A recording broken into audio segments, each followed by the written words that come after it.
Is the microphone on? Yes. My name is that, okay. My name is Viola Ford Fletcher.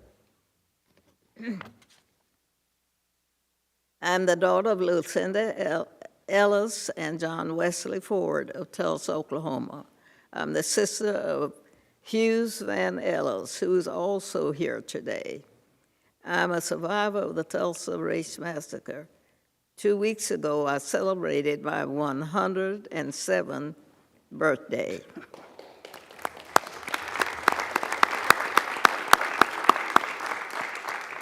Today, I'm visiting Washington, D.C. for the first time in my life.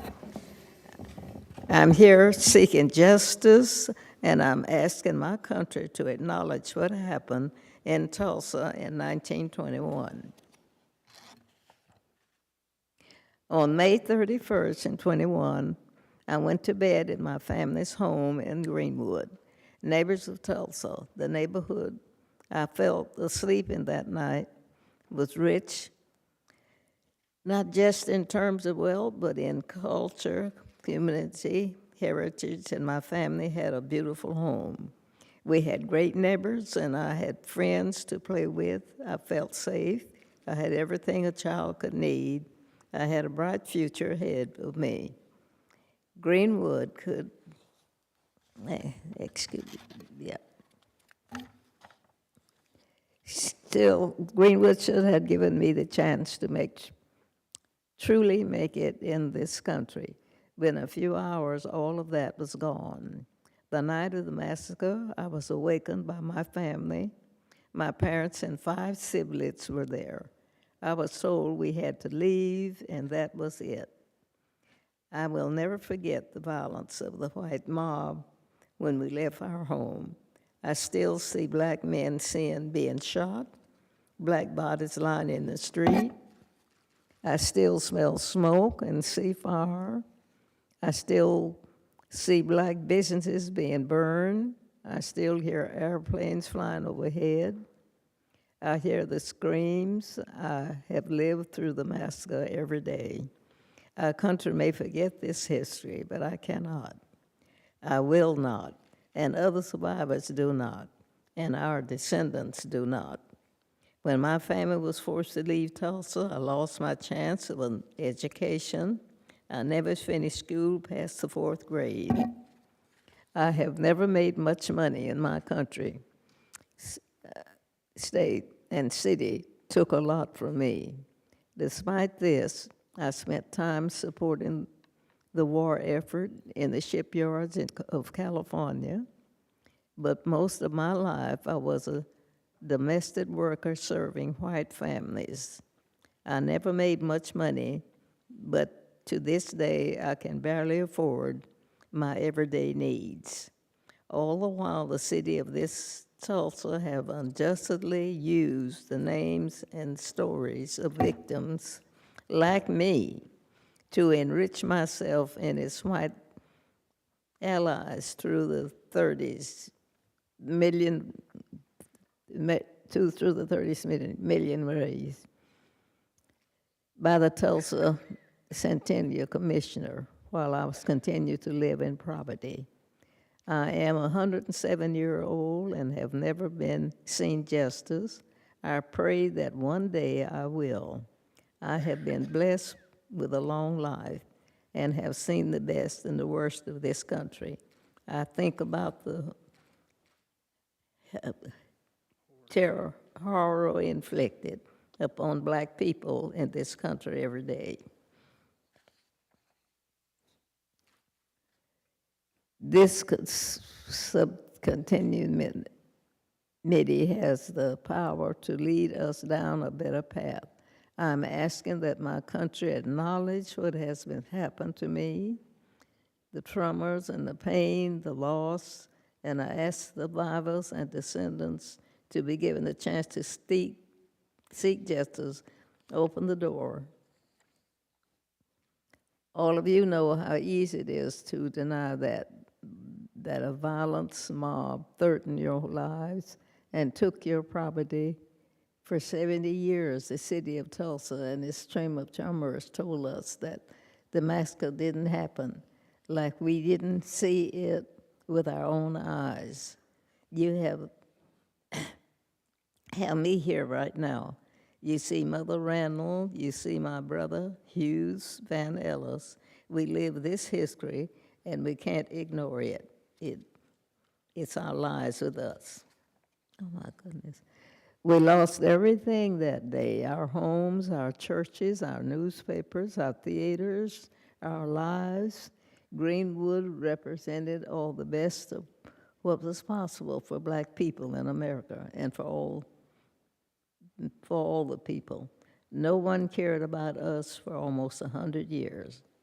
We and our history have been forgotten, washed away. This Congress must recognize us and our history. For black America, for the white Americans, and for all Americans, that's some justice. Guess is that it? Thank you. Do you want to say anything else? I thought it was another page. Do you want to say anything else? Mm-hmm. Is there anything else you want to say? No, that's not. Thank you very much. We appreciate very much your testimony.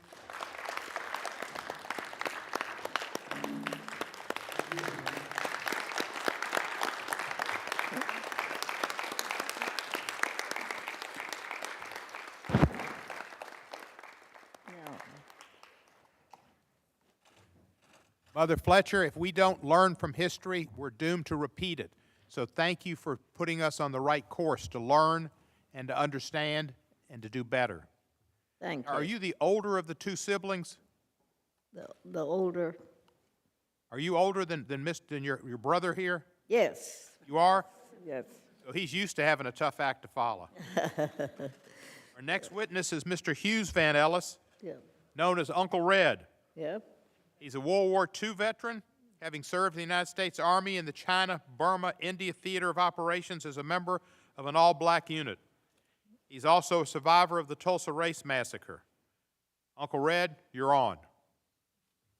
Chairman Gordon, Ranking Member Johnson, and member of the subcommittee. My name is Hughes Van Ellis. I am 100 years old, and I am a survivor of the Tulsa Race Massacre. Because of the massacre, my family was driven out of our home. We were left with nothing. We were made refugees in our own county.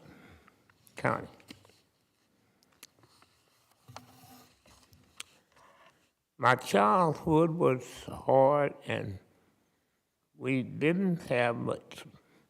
We worried what little we worried what little we had would be stolen from us, just like it was stolen in Tulsa.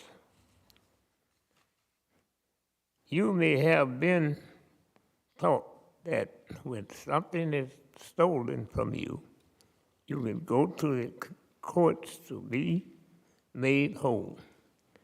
You can go to the courts to get justice. This wasn't the case for us. The courts in Oklahoma wouldn't hear us. The federal courts said we were too late. We were made to feel that our struggle was unworthy of justice, that we were less valued than whites, that we weren't fully Americans. We were shown that in the United States, not all men were equal under law. We were shown that when black voices called out for justice, no one cared.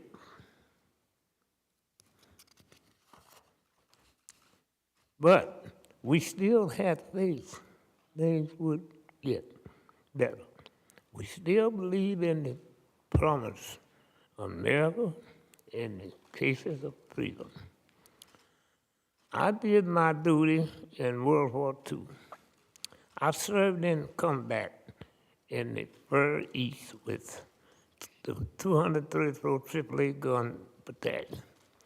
We were all black battalion. I fought for freedom aboard, even though it was ripped away from me at home. Even after my home and my community were destroyed. It's because I believe in the end, America would get its right. When I returned home from the war, I didn't find any of this freedom. I was fighting for overseas. Unlike white servicemen, I wasn't entitled to GI Bill benefits because of the color of my skin. I came home to segregation, a separate and unequal America, but still I believed in America. This is why we are still speaking up today. Even at this age of 100, the Tulsa Race Massacre is a footnote in the history books for us. We live with it every day, and the thought of what Greenwood was and what it could have been. We aren't just black and white pictures on a screen. We are flesh and blood. I was there when it happened. I'm still here. That's right. That's right. My sister was there with them. She's still here. We are not asking for his hand out. All we are asking for is for a chance to be treated like a first-class citizen. Who truly in the pictures of the promise Take your time. Take your time. that this is a land where there is liberty and justice for all. We are asking for justice for a lifetime of ongoing harm that was caused by the massacre. We can give us the chance to be hard and give us a chance to be made whole. After all of these years and after all of our struggle, I still believe in America. I still believe in the ideas that I fought overseas to defend. And believe if given this chance, I will do the right thing and justice will be served. Please do not let me leave this earth without justice like all the others, massacre survivors. Thank you so much. Thank you, sir.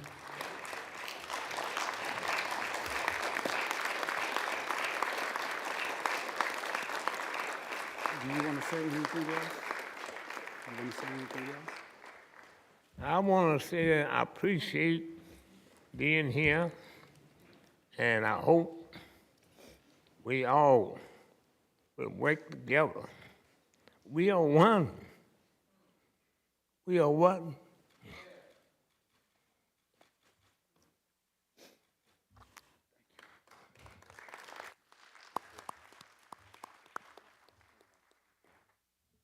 Thank you, Mr. Van Ellis, AKA Uncle Red. The last witness on our panel is coming to us through Zoom, or reasonable facsimile of such, Miss Leslie Benningfield Randall. Mother Randall was 6 years old when she lived through the Tulsa Race Massacre. Mother Randall will be joining us virtually. Mother Randall, you are recognized now.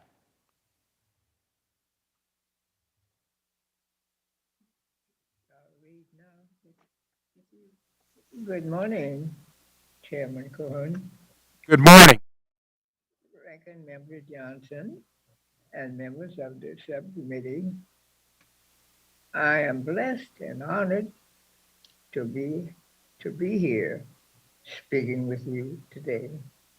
It means a lot to me to finally be able to look at you all in the eye and ask you to do the right thing. I have waited so long for justice.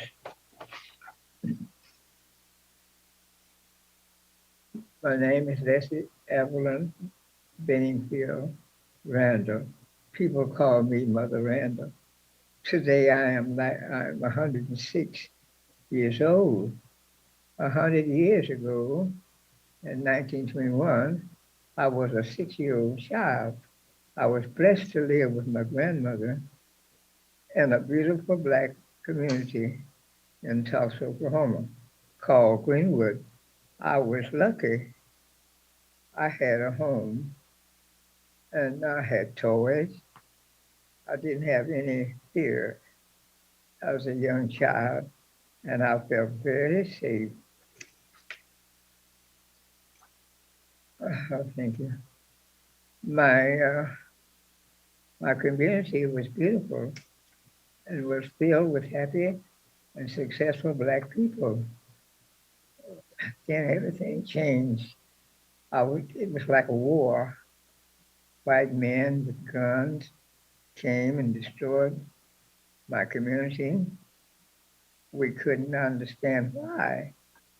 What did we do to them? We didn't understand. We were just living, but they came and they destroyed everything. Let's see. They burned houses and businesses. They just took what they wanted and out of the building. Then they burned the building, burned them. They murdered people. We were told they just dumped the dead bodies into the river. I remember running outside of our house. I just passed dead bodies. It wasn't a pretty sight. I still see it today in my mind 100 years later.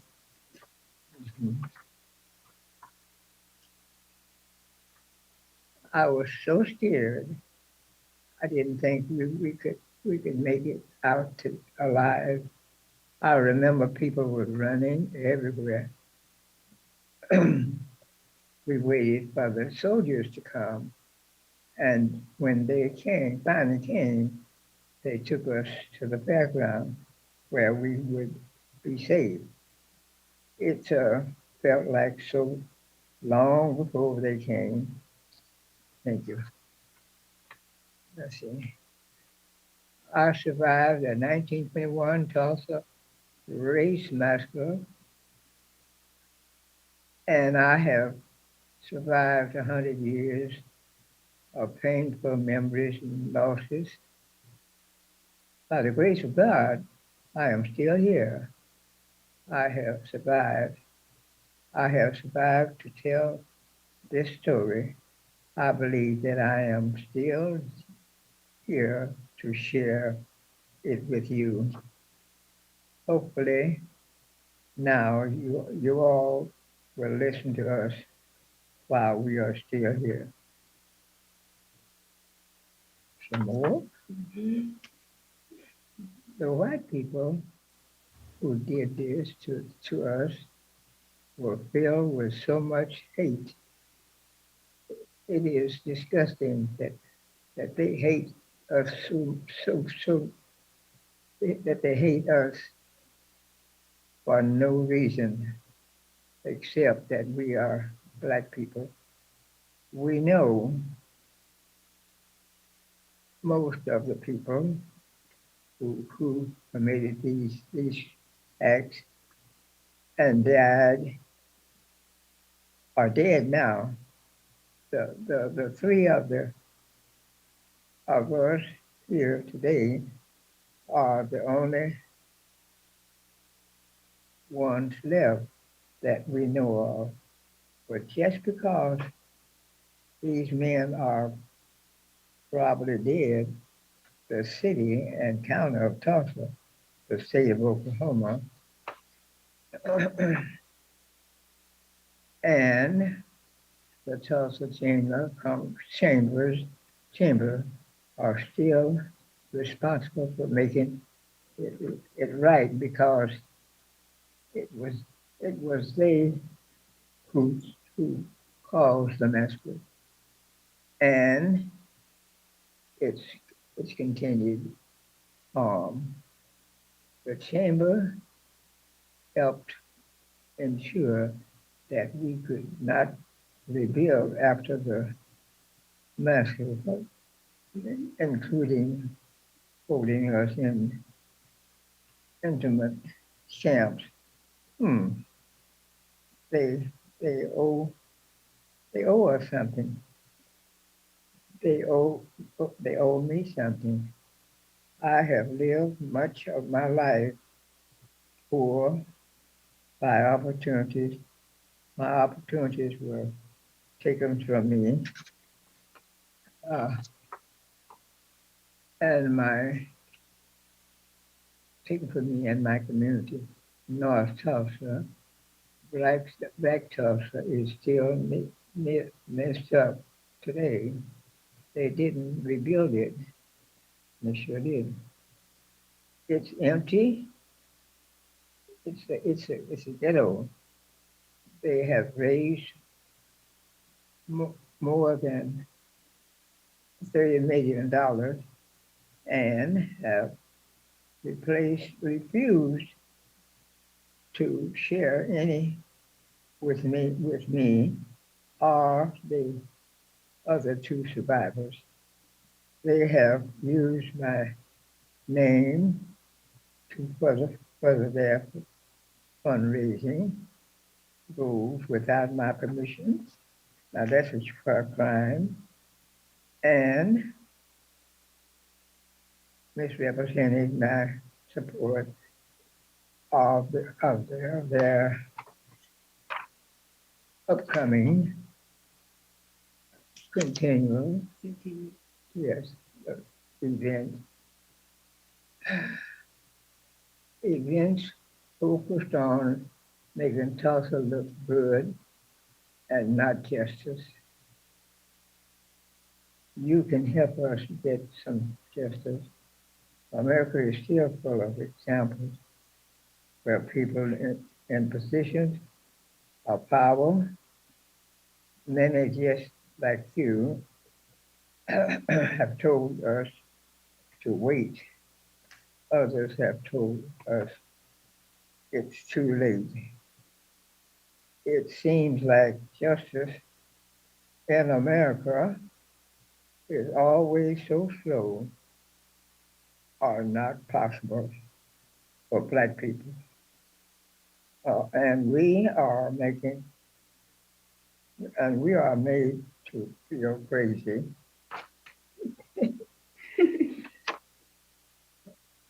just for asking for things to be made right. There are always so many excuses for why just, justice is so slow or never happened at all. I am here today, 106 years old, looking at you all in the eye. We've waited 100 years. No, we have waited too long, and I am tired. we are tired. And lastly, I am asking you today to give us some peace, for some peace. Please give me, my family, and my community some justice. Thank you.